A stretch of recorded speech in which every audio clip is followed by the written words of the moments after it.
தென்மதுரை வீரனுக்கு என்னுடைய மாமனுக்கு தேக்குமர தேகமடி அம்மாயம்மா.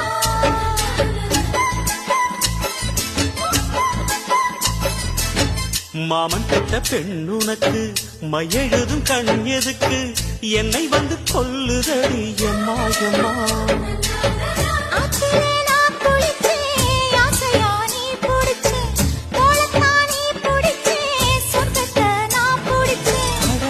ஒரு அங்குலம் அங்குலமாக நீ ஆசையில் முத்தங்கள் போட அதை என்னன்னு சொல்லுவேன் எப்படி சொல்லுவேன் நானே.